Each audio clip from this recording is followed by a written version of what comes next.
Let's talk about ideas. You know, that moment when lightning strikes and you feel like you've cracked the code of the universe.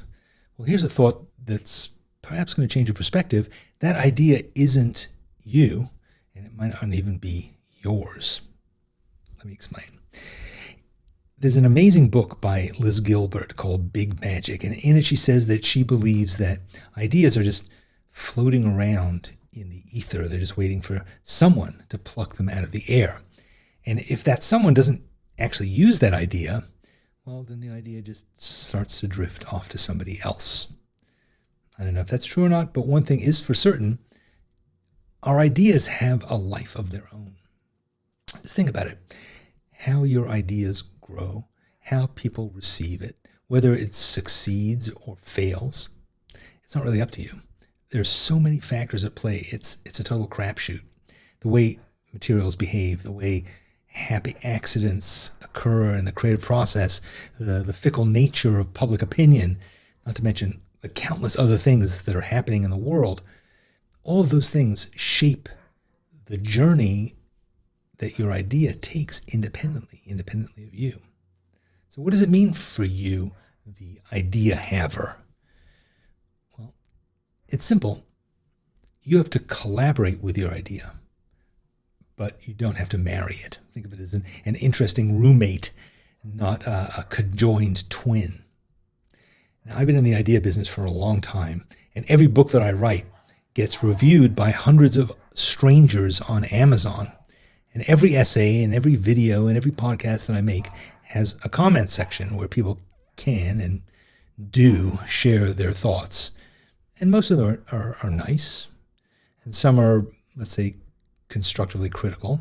And others make me wonder if they read the same book or watched the same video that I made. It's not easy pouring your heart into a book or a video only to have some person dismiss it with a few taps on their keyboard. It stings, but here's the thing.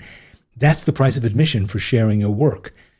And trust me, it's worth the cost, because even if 99% of the people think that what I make is as useful as a chocolate teapot, there's still that 1% who will get something from it, and it might change their life. And I can hear you now. You're saying, but sharing is scary. What if people judge my work? Well, I hate to break it to you, but they probably will. And they might even think it's terrible. And the trick is to remember that their opinion of your work, your idea, it's not an opinion of you. It's not a personal attack. Think of it, it's more like free market research or business consulting. If you're afraid of criticism, chances are that you're already critiquing yourself harder probably than anybody else could. So why not look at it this way? Now you have unpaid consultants who are helping you to improve your idea. And if somebody takes the time to critique your work, it means that they thought that it was worth critiquing. And that's a backhanded compliment if I've ever heard one, but it's true. Sharing is how you make your work matter. It's how you leave your mark, however small, on the world. Your critics are giving you a chance to refine your ideas to make them sharper, clearer, more impactful. So here's my advice. Embrace the discomfort. Keep putting your work out there. Your idea might need some coddling at first, but eventually it needs to leave the nest. So let it go and see where it lands. And remember, again, your ideas aren't you, but they are your contribution to the world. So be brave enough to share them, even if you only change one person's perspective. Isn't that worth a few uncomfortable moments? After all, the world doesn't need more ideas gathering dust in notebooks. It needs ideas that are out in the wild, making a mess, stirring things up. So go on, set your ideas free. Who knows? They might just surprise you. Thanks for watching this. I hope it was helpful. And here are a few other easy things that you can do to support your creativity, okay? 1, subscribe to this channel, and then you'll know the next time that I make a video. And I do a couple of them every week. And 2, get my newsletter. I write an essay every Friday that's kind of like this video, only in words, in an email.